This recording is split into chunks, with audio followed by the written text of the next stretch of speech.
শুভ শারদীয়া প্রীতি ও শুভেচ্ছা। আজ আমরা চলে এসেছি দক্ষিণ কলকাতায়। এখন আমরা দেখব সেরা 5টি দুর্গাপুজো। এর মধ্যে থাকবে রাজডাঙ্গা উদয়ন সংঘের পুজো এবং অসাধারণ মাতৃ প্রতিমা। এরপরে থাকবে বোসপুকুর শীতলা মন্দিরের দুর্গাপুজো। 2001 সালের স্মৃতি ফিরে আসবে এই পুজো মণ্ডপে। অসাধারণ মাতৃ প্রতিমা এবং এর সাথে অসাধারণ শৈল্পিক সৃষ্টির নিদর্শন দেখতে পাওয়া যাবে এই পুজো মণ্ডপে। অপরূপ মাতৃ প্রতিমা নিয়ে নতুন চমক সৃষ্টি করেছেন এই বোসপুকুর শীতলা মন্দিরের পুজো।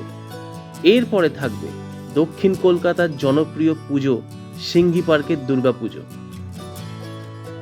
দক্ষিণ কলকাতার জনপ্রিয় পুজোগুলির মধ্যে অন্যতম এই সিংহি পার্কের দুর্গাপুজো।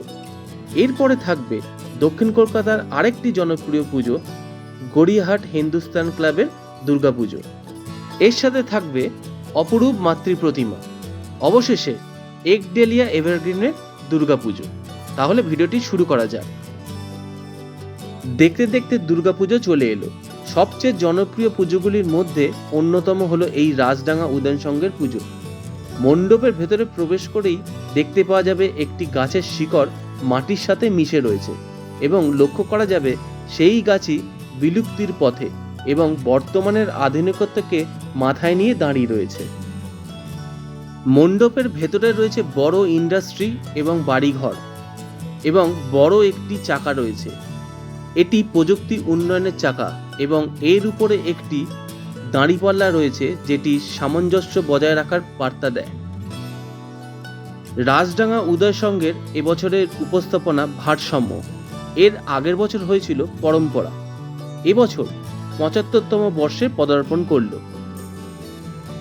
প্রকৃতি ও টেকনোলজির উন্নতির মধ্যে সামঞ্জস্য বজায় রেখে চলার গল্প এই পুজো মণ্ডপে লক্ষ্য করা যাবে। রাজডাঙ্গা উদয় সংঘের পুজোর একটি বৈশিষ্ট্য হলো এনাদের মাতৃ প্রতিমা। প্রতি বছরের মতো এবছরও হয়েছে অপরূপ মাতৃ প্রতিমা এবং অসুর এখানে যান্ত্রিক স্বরূপ। সমগ্র বিশ্ব ভারসাম্যের উপর রয়েছে। প্রকৃতির দ্বারা সৃষ্টি হয়েছে এই সুন্দর পৃথিবী, কিন্তু মানুষের হাতে এই ভারসাম্য হারাতে বসেছে।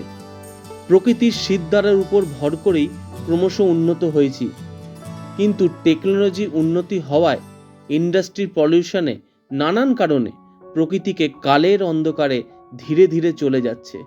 কিন্তু প্রকৃতি সকলকে সৃষ্টি করেছে এবং প্রকৃতির যখন প্রয়োজন হয় কালের অন্তে নিজেকে তৈরি করার জন্যে বা ভারসাম্য আনতে, তখন কিছু না কিছু ঘটনা ঘটে থাকে এই বিশ্বে, যেমন সুনামি। আমরা যতই উন্নত বা আধুনিক হই না কেন, আমাদের গোড়া মাটির দিকে, মাটি থেকেই শুরু। এই সমস্ত কিছুর উপস্থাপনা নিয়ে এনেছেন এই রাজডাঙ্গা উদয়ন সংঘের পুজো। এখন আমরা চলে এসেছি বোসপুকুর শীতলা মন্দির পুজো প্যান্ডেলের সামনে। প্যান্ডেলের প্রবেশদ্বারের উপরে রয়েছে একটি ভাঙা ঘট, তাতে অর্থ টাকা বেরিয়ে রয়েছে এবং অসংখ্য লক্ষ্মীর ঘট দিয়ে নির্মিত এই প্রবেশদ্বারটি। মূল মণ্ডপের ভেতরে প্রবেশ করলে লক্ষ্য করা যাবে অসংখ্য ঘট দিয়ে নির্মিত হয়েছে একটি বড় ছাউনি। এই মণ্ডপের দুইটি অংশ। এই অংশে রয়েছে পুরনো আলমারি, তাতে রয়েছে নানান সামগ্রী যেমন জামা কাপড়, ঘট, আরও অনেক কিছু। আর মণ্ডপের দ্বিতীয় অংশে রয়েছে মূল মাতৃ প্রতিমার মণ্ডপ। এই পুজো মণ্ডপের বৈশিষ্ট্য হলো দুটি মণ্ডপ এবং দুইটি মাতৃ প্রতিমা লক্ষ্য করা যায়। বোসপুকুর শীতলা মন্দিরের এবছরের থিম সঞ্চয়। এখানে শুধু টাকা পয়সা সঞ্চয় নয়, নানান স্মৃতিগুলোকেও সঞ্চয় করে রাখা হয়েছে। এখানে লক্ষ্য করা যাচ্ছে লক্ষ্মীর ঘটগুলিকে সুন্দর করে রাখা রয়েছে এবং আলমারির মধ্যে সামগ্রীকে রাখা হয়েছে যেগুলি এখন প্রায় দেখা যায় না। এই বছর বোসপুকুর 75তম বর্ষে পদার্পণ করল। এর আগের বছর থিম হয়েছিল সমষ্টি। এখানে দেখা যাচ্ছে হারিয়ে যাওয়া বা অবলুপ্তির পথে চলে যাওয়া জিনিসগুলি সঞ্চয় করে রাখা হয়েছে। আর এর সাথে মাতৃ প্রতিমা। এখানে মাতৃ প্রতিমা স্বয়ং লক্ষ্মীর ঘটরূপী। মূল মণ্ডপের ভেতরে আরও একটি মাতৃ প্রতিমা রয়েছে। প্যান্ডেলের এই অংশের দিকে তাকালে লক্ষ্য করা যাবে যে জিনিসগুলো এখন আর ব্যবহার হয় না সেই সব জিনিসগুলোকে সুন্দর করে সঞ্চয় করে রাখা রয়েছে। নানান সমস্ত সব লক্ষ্মীর ঘট, ফুলদানি থেকে শুরু করে রেডিও, টেলিফোন, ঘড়ি ইত্যাদি নানান সমস্ত জিনিস, রেডিও, সমস্ত জিনিস ভালো করে সঞ্চয় করে রাখা রয়েছে। প্রায় 9 লক্ষ ভাঁড় দিয়ে নির্মিত হয়েছে সমগ্র পুজো মণ্ডপটি। এখানে দেখা যাচ্ছে ভাঁড় এবং লক্ষ্মীর ঘট দিয়ে পুরো মণ্ডপটিকে সাজানো হয়েছে। এইটি হলো প্যান্ডেলের দ্বিতীয় অংশ। এই অংশে রয়েছে মূল মণ্ডপ। 2001 সালে ভাঁড়ের মণ্ডপ থেকে বোসপুকুর শীতলা মন্দিরের নাম প্রায় সকলের কাছে পরিচিত। সেই স্মৃতি ফিরে আসতে চলেছে এই বোসপুকুর শীতলা মন্দির পুজোতে। এখানে লক্ষ্য করলে দেখা যাবে নানান ভাঁড় দিয়ে সুন্দর করে ডিজাইন করে এই পুজো মণ্ডপটি তৈরি করা হয়েছে। প্রায় 9 লক্ষেরও বেশি ভাঁড় ইউজ করা হয়েছে এই পুজো মণ্ডপে। এখানে লক্ষ্য করা যাচ্ছে ভাঁড়ের ঝাড়, কি অসাধারণ লাগছে।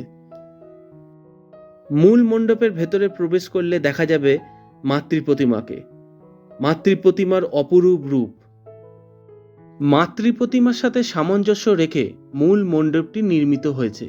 মায়ের মৃন্ময়ী রূপ সত্যিই অপূর্ব। মায়ের দিকে তাকালে সময় কিছুটা থেমে যায়। কি অসাধারণ মায়ের রূপ। মূল মণ্ডপের ওপরের অংশের দিকে তাকালে লক্ষ্য করা যাবে মায়ের ওপরেও একটি সুন্দর একটি ঝাড়ের মতো নির্মিত করা রয়েছে, সেটিও ভাঁড়ের। মণ্ডপের ওপরের অংশে তাকালে যে দেবদেবীগুলি রয়েছেন সেগুলিও ভাঁড় দিয়ে নির্মিত হয়েছে। অসাধারণ লাগছে। প্রতিটি দেবদেবীর মূর্তিগুলিও সব ভাঁড় দিয়ে নির্মিত হয়েছে।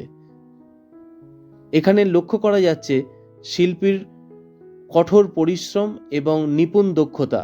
এখানে হাতিগুলি যেগুলো রয়েছে এবং এখানে রথের চাকাও রয়েছে, সমস্ত কিছু ভাঁড় দিয়ে নির্মিত হয়েছে। এখানে দেখা যাচ্ছে ভাঁড়ের সাহায্যে এগুলিকে নির্মিত করা রয়েছে। সঙ্গে রয়েছে অপূর্ব মাতৃপ্রতিমা। এখন আমরা চলে এসেছি দক্ষিণ কলকাতার জনপ্রিয় পুজো প্যান্ডেলের মধ্যে অন্যতম এই সিংঘি পার্কের পুজো মণ্ডপের সামনে। এবছরের থিম 7 মহলার অন্তঃপুরে। এই বছর 83তম বর্ষের পুজো হতে চলেছে। এর আগের বছর কনসেপ্ট ছিল নকশি ঘরের পুতুল রাজ। প্রতি বছর নতুনত্বের ছোঁয়া থাকে এই পুজোতে। সিংঘি পার্ক পুজোর বৈশিষ্ট্য হলো এনাদের মাতৃপ্রতিমা। মাতৃপ্রতিমা প্রতি বছর অপরূপ সুন্দর হয়। এই বছরও তার ব্যতিক্রম নয়। মাতৃপ্রতিমার দিকে তাকালে মনে হবে সময় এখানে থমকে গেছে। এত সুন্দর, এত অপরূপ রূপে মাতৃপ্রতিমা সেজে ওঠে। এবং সাথে রয়েছে প্যান্ডেলের অসাধারণ কাজ। শিল্পীর নিপুণ দক্ষতার পরিচয় এই পুজো প্যান্ডেলে আসলে পাওয়া যায়। প্রতি বছর এনারা প্যান্ডেলের নতুন চমক এবং মাতৃপ্রতিমাতে নতুন চমক নিয়ে উপস্থাপনা করে থাকেন। প্যান্ডেলের দিকে তাকালে মনে হবে রাজবাড়ির ফিলিংস এখানে পাওয়া যাচ্ছে। রাজবাড়ির সিঁড়ি এবং রাজবাড়ির সিংহ সেইগুলি সব প্যান্ডেলের ওপরে রাখা রয়েছে এবং সাথে অপূর্ব মাতৃপ্রতিমা। অসাধারণ লাগছে। সাউথ কলকাতার আরেকটি জনপ্রিয় পুজো প্যান্ডেলের মধ্যে অন্যতম এই গড়িয়াহাট হিন্দুস্তান ক্লাবের পুজো। এবছরের থিম বন্ধনহীন গ্রন্থি। এবছর 62তম বর্ষের পদার্পণ করল। এর আগের বছর হয়েছিল দড়িয়াপাত। এবার এনাদের রিস্কার মাধ্যমে পুজো মণ্ডপটিকে সাজিয়েছেন। রিস্কার ব্যবহার আস্তে আস্তে কমে আসছে, সেই চিন্তা ভাবনায় এনারা উপস্থাপনা করেছেন। সঙ্গে রয়েছে অপূর্ব মাতৃপ্রতিমা। প্রতি বছরের মতো এবছরও গড়িয়াহাট হিন্দুস্তান ক্লাবের মাতৃপ্রতিমা অপরূপ সুন্দর হয়। তাই মাতৃপ্রতিমার দিকে তাকালে মনে হবে সময় কখন অতিবাহিত হয়ে গেছে। দক্ষিণ কলকাতার জনপ্রিয় পুজো প্যান্ডেলের মধ্যে অন্যতম এই একডালিয়া এভারগ্রিনের পুজো প্যান্ডেল। এবারের থিম পুরীর জগন্নাথ মন্দির। এর ঠিক আগের বছর হয়েছিল জৈন মন্দির। একডেলিয়া এভারগ্রিন এবছর 82তম বর্ষের পুজো হতে চলেছে।